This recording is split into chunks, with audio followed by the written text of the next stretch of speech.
ဘဲရုပ်ဆိုးလေးပုံပြင်တခါတော့ငါဘဲမိမိတကောင်ရှိတယ်ဘဲမိမိရဲ့ဥတွေကမပေါက်သေးတဲ့အတွက်ကြောင့်သူမမှာ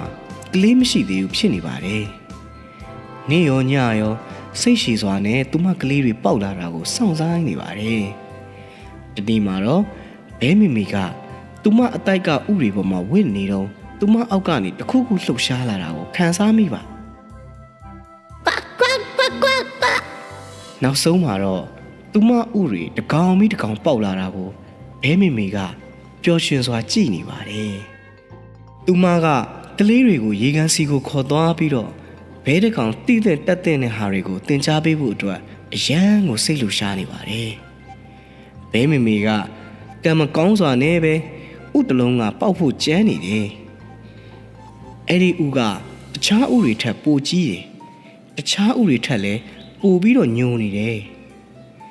သူမရဲ့ဘဲပေါက်လေးတွေကစိတ်မရှိစွာနောက်ထပ်2ရက်နဲ့2ညထပ်ပြီးတော့စောင့်နေရပါတယ်မမေတားရေကန်ကိုသွားချင်တယ်မမေအဲ့လိုဘဲပေါက်လေးတစ်ကောင်ကအော်ပြောလိုက်တယ်သွားရအောင်အဲ့လိုဘဲပေါက်လေး2ကောင်ကပါထပ်ပြီးတော့စိတ်လှရှားစွာအော်လိုက်တယ်ဒါပေမဲ့ဘဲမိမိကသူမကလေးတွေအကုန်လုံးကိုတန်းတူချစ်မယ်လို့ဆုံးဖြတ်ထားတာကြောင့်သူတို့ကိုစောင့်စီတယ်စောင့်နေတာ3ရက်မြောက်နေ့နနက်မိုးတော့မှာတော့ကြီးမားတဲ့အညိုရောင်ဥကစတင်ပြီးတော့လှုပ်ရှားလာပါတော့တယ်အဲ့ဒီဥကလှုပ်ပြီးရင်လှုပ်နေတာကိုကြမ်းတဲ့ဘဲပေါက်လေးတွေကအံ့အားသင့်စွာကြည့်နေကြတယ်ပြီးတော့ရုတ်တရက်ကွက်အပ်သွားတယ်ကြီးမားတဲ့ဥညိုကြီးတွေကနေပြီးကြီးမားပြီးတော့ထူးဆန်းကဘဲနဲ့တိတ်မတူတဲ့ငှက်ခေါင်းတစ်ခေါင်းကထွက်လာပါတယ်အဲ့ဒီဘဲလေးနှုတ်သီးကနည်းနည်းပူရှည်နေပြီးတော့သူ့အမွှေးတွေကလည်းပူပွားနေတဲ့အပြင်သူ့ရုပ်ကလည်းပူဆိုးနေပါတယ်ဒါပေမဲ့ဘာပဲဖြစ်ဖြစ်သူမကလေးတွေအကုန်လုံးကိုညီတူညီမျှသာချစ်ဖို့ဘဲမိမိကဆုံးဖြတ်ထားပါတယ်သူမကကလေးတွေကိုအနီးနားကရေကန်စီကိုဥဆောင်ခေါ်သွားပြီးဘဲတကောင်အဖြစ်ဘလို့ပြုတ်မှုနေထိုင်ရမလဲဆိုတာဘဲပေါက်လေးတွေကိုသင်ကြားပေးပါတော့တယ်သူမကဘလို့တကက်ကက်အော်ရမလဲဆိုတာကိုသင်ပေးတယ်ဘဲပေါက်လေးတိုင်းကလိုက်အော်က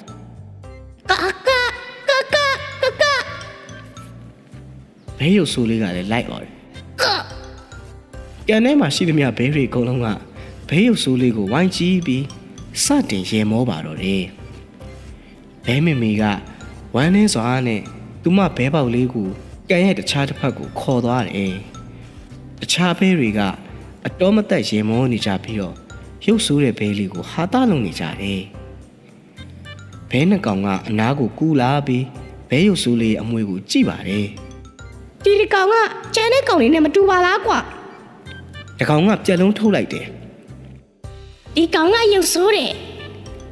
နောက်တစ်ကောင်ကတယော်လိုက်ပြန်နေဘဲရုပ်ဆိုးလေးကရှက်တဲ့အတွက်သူ့ခေါင်းကိုငုံထားလိုက်တယ်ဘဲမိမိကလည်းအရန်ရှက်လာတာကြောင့်တခြားဘဲလေးတွေရေကူးလေးကျင်တာရေငုတ်တာတကက်ကက်အော်တာရေထဲတပွားမွားနဲ့စော့တာတွေပြုတ်လုံနေတဲ့အချိန်မှာဘဲရုပ်ဆိုးလေးကိုတော့ကန်ရဲ့တောင်နားလေးမှာပဲနေစီပါတယ်တညက်နေကင်းမှာတော့ဘဲတွေအကုန်လုံးကရေကန်ထဲမှာအိတ်နေကြတော့ဘဲရုပ်ဆိုးလေးကသူထွက်ခွာသွားရမယ့်အချိန်ရောက်ပြီလို့ဆုံးဖြတ်လိုက်တယ်သူကသူ့အမေစိတ်ဖိစီးနေတာကိုသိတဲ့အပြင်သူ့ကိုအလုံးမရှိတဲ့နေရာမှာလဲမနေချင်ဘူးအဲ့ဒါနဲ့ဘဲရုပ်ဆိုးလေးထွက်ပြေးသွားတယ်သူမွေးဖွားခဲ့တဲ့ကန်ရဲ့အဝေးဆုံးကိုကွတ်တာနဲ့သွားတယ်သူကတင်းငယ်တဲ့စိတ်မြက်ပင်တွေနဲ့ကြီးမားတဲ့ကျူပင်တွေရှိတဲ့မြစ်တွေကိုဖြတ်သွားတယ်သူကထင်းစည်းတွေနဲ့နောက်ချေးပုံတွေကိုလည်းကွတ်တာနဲ့ကြော်လွှားသွားတယ်အလိုနဲ့နေရာတွေအကုန်ကြော်လွှားသွားပြီးတဲ့နောက်မှာသူ့တကူလုံးကအရန်ကိုညစ်ပတ်နေပြီဖြစ်ပါတယ်သူကဘဲမျိုးပေါင်းစုံမိသားစုတွေနေထိုင်ကြတဲ့ရေကန်အသစ်စီကိုချင်းကပ်လိုက်တယ်ဘဲတွေအကုန်လုံးကအရန်ကိုပျော်ရွှင်စွာကူးခတ်ကြရင်အော်နေကြတယ်ဘဲရုပ်ဆိုးလေးကိုသူ့ထက်အသက်ကြီးပြီးတော့ ကိုလုံးပူကြီးတဲ့ဘဲတစ်ကောင်ကမြင်သွားတယ် Hey hello အဲ့လိုဘဲရုပ်ဆိုးလေးကတခြားဘဲကိုပြုံးပြရင်းနဲ့ခေါ်လိုက်တယ်အဲ့ဒီအတန်ကြောင့်ဘဲမိသားစုတစုလုံးလှည့်လာပြီးဘဲရုပ်ဆိုးလေးကိုစိုက်ကြည့်လိုက်တယ် ဒါနဲ့မင်းကဘာလုပ်လဲ အဲ့လိုဘဲမိမိကမေးလိုက်တယ် မင်းကဘာလဲ ဘဲဖေဖေကပါမေးလိုက်တယ် မင်းကတကယ်ရုပ်ဆိုးတာပဲ အဲ့လိုကြမ်းတဲ့ဘဲတွေအကုန်လုံးကပြောလိုက်တယ်ဒီဘဲမိသားစုကစတင်អော်ပြီးတော့လှောင်ပြောင်ရေမောကြတာနဲ့ပဲဘဲရုပ်ဆိုးလေးကပုံမကောင်းမွန်တဲ့မိသားစုကိုရှာဖွေဖို့အတွက်ထပ်မံထွက်ခွာသွားပါတော့တယ်သူကဘဲမိသားစုရှိတဲ့ရေကန်ကနေအဝေးကြီးကိုသွားလိုက်တယ်သူကတင်းငယ်တဲ့စိတ်မြက်ပင်တွေနဲ့ကြီးမားတဲ့ကျူပင်တွေရှိတဲ့မြစ်တွေကိုဖြတ်သွားတယ်သူက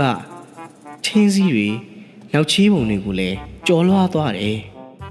အဲ့ဒီနေရာတွေအကုန်ကြော်လွှားသွားပြီးတဲ့နောက်မှာတော့သူ့တစ်ခုံလုံးကအယမ်းကိုညစ်ပတ်နေပြီဖြစ်ပါတယ်နောက်တော့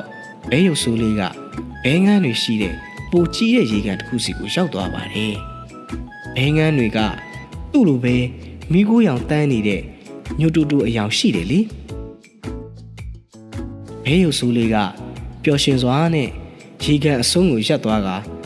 သူ့ကိုယ်လုံးတေးသေးလေးနဲ့ရေထဲကိုပလုံးဆူပြီးတော့ဆင်းလိုက်ပြီးတော့ဘဲငန်းမိသားစုစီကိုကူးသွားပါတယ်သူ့ထပ်ပူကြီးပြီးတော့ပူပြမှိုင်းနေတဲ့ဘဲငန်းတွေကသူ့ကိုတွေးလိုက်တယ် Hello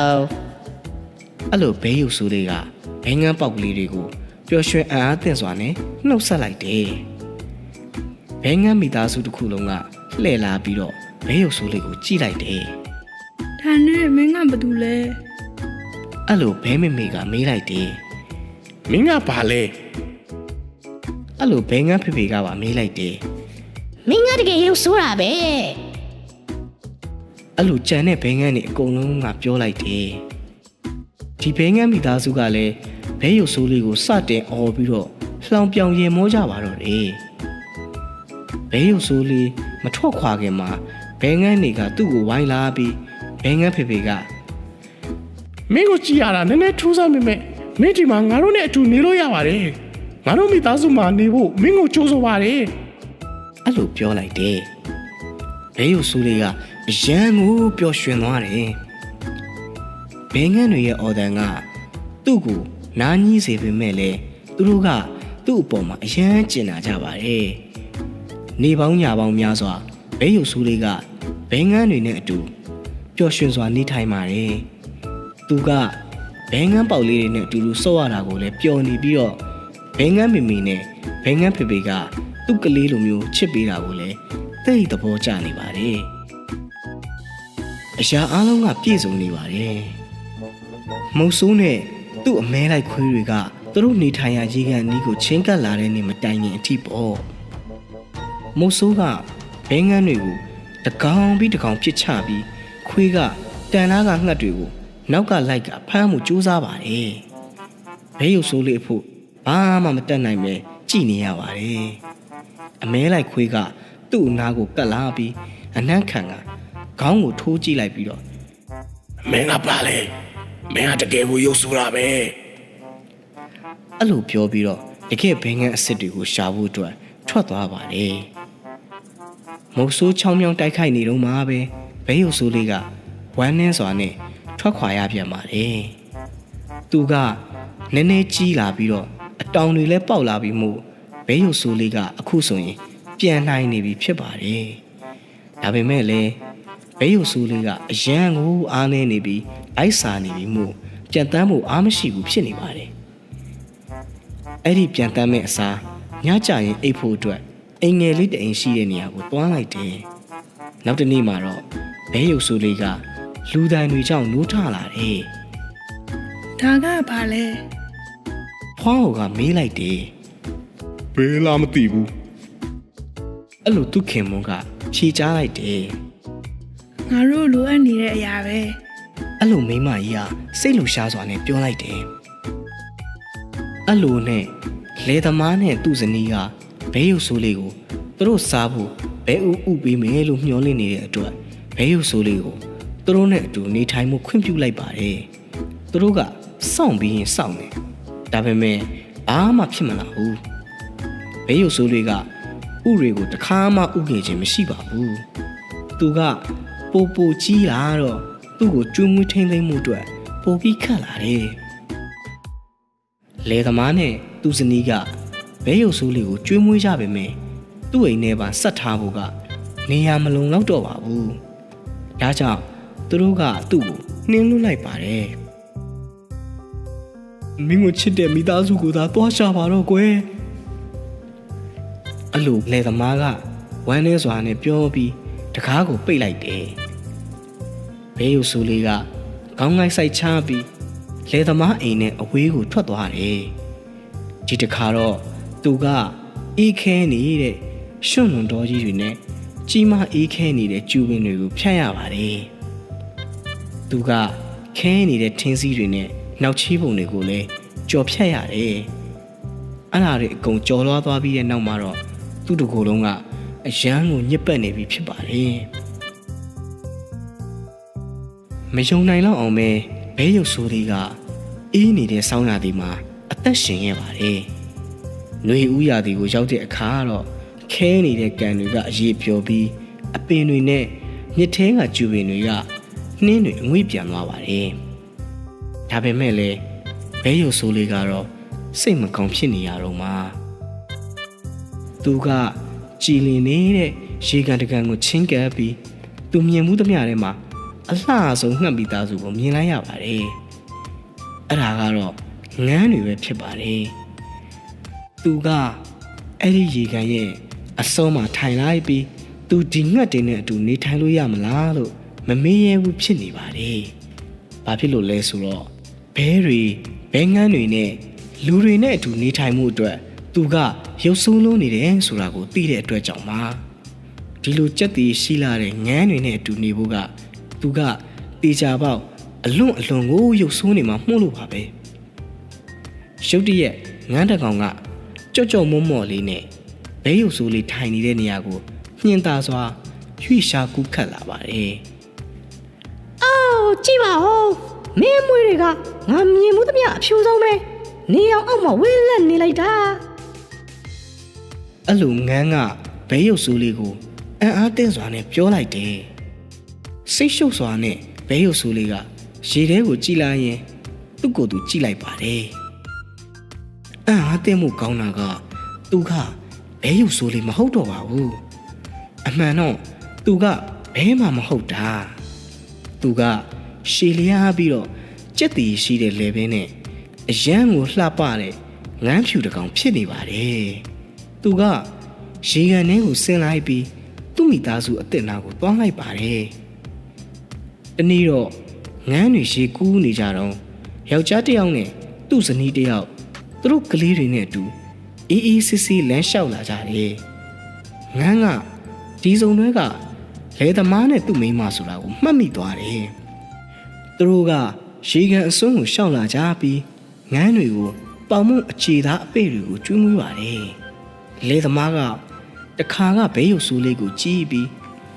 မင်းအတွက်မိသားစုကိုရှာဖွေတွေ့ရှိသွားတဲ့ပုံပဲမင်းက